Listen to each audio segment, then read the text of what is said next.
Hey guys, it's Melanie, the Body Listener. Today I want to talk to you a little bit about belly breathing, the basic of all relaxation in regards to getting your body and mind into the parasympathetic state is making sure that we're breathing down in the belly. So when we get stressed, our body reacts to a stimulus, right? And so it's going to go into that fight, flight, or freeze. So our breath goes from here to here, our shoulders go up, heart goes faster, adrenaline pumps out of the back of the adrenals, and then our body's asked to go, are you gonna fight? Are you gonna run? Or are you going to sit there and freeze and go, everything's fine? And we can feel that inside of our system, right? So there is a great tool to be able to bring the breath down into the belly in those stress states. Our body should be and could be breathing naturally here most of the time. That's really where we want to get our body on an ongoing basis for wellness and proactive care. So let's go ahead and just start in a chair, and you're going to rock side to side to feel the sit bones. So maybe the pelvis tucks under a little bit or blasts the other direction. Can you feel the hip wings shining forward and sit bones going downward? So our pelvis is kind of this direction, right? Hip wings are here. Low back, sacrum, is right back here. And then the pubic bone's right here. And so the sit bones being down here can tilt this way or this way.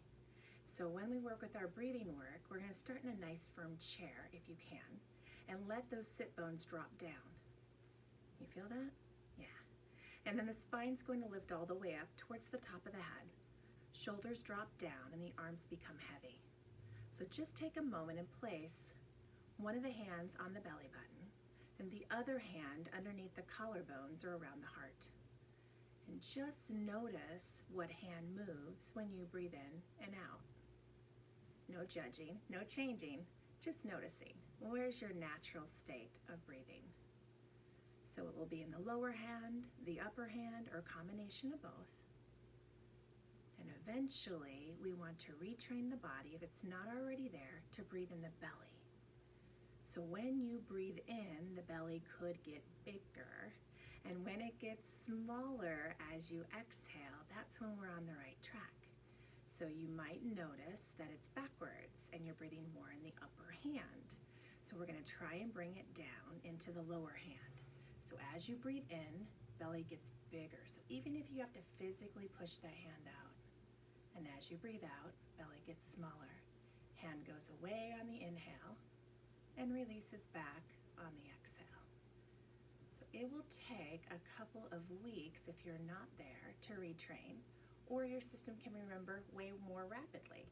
So if you are a singer or a swimmer or have done yoga or played an instrument, it may be already down in the belly, or maybe you're just having a stressy day, and so it might go back down in there. You might notice a little bit of movement up here, that's residual, but we're gonna retrain to use the diaphragm, that parachute muscle right at the split of the ribs. We're gonna use that and use the lower part of the lungs to breathe in and out.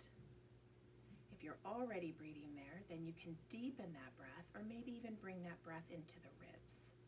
And that's where we go deeper in our breathing programs. We wanna make sure that we have the base of breathing in the belly. So it's okay to close the eyes and just tune in. It might be a little jittery, a little tight in those areas if you haven't been breathing there for a while. It might be a really short breath. So we're just allowing the system to remember that this is our natural breath. When we're babies, if we don't have traumatic birth or come in stressed, we're breathing naturally in our bellies. And as we get older and we start thinking and worrying and going into school, sometimes our breath goes up here. Most of us, about 80 to 85%. It might be a little bit less these days because we are teaching breathing a whole lot more. We'll be breathing up in the chest. And so in order for the system to be able to actually heal, it needs to be in that parasympathetic state. Doesn't mean you can't feel better and do bits and pieces, but for our grounding work and for that foundation of being able to heal, those are the three things that I always talk about. We have to breathe in the belly, we need to drink water, and we need some good sleep so we can restore and replenish. So without those, you can try everything on the books, every protocol, every product, and you might get some results, but we're looking for long-term results, not just that quick fix. So it means we have to do our work and let our systems become safe and do this proactive care. So work with the breath here, and then as you get it here and retrain, maybe you start your day this way, maybe you come back a couple of times throughout the day. I always say, well, we're going to the bathroom at least a few times a day, so you can always tap in there when you're sitting, when you get behind the wheel of a car, steering wheel, and start worrying about traffic or what's next. Sometimes that breath will go here to here, so it's okay just to tune in throughout the day and see if that's where your natural state is, and retrain the body and mind to be here. You'll get way more energy, more clarity of mind. We get a lot of the anxiety can ground out through that nice exhale. So there's lots of benefits that we get from breathing in the belly, and it's just a paramount, one of the pillars of our wellness and health.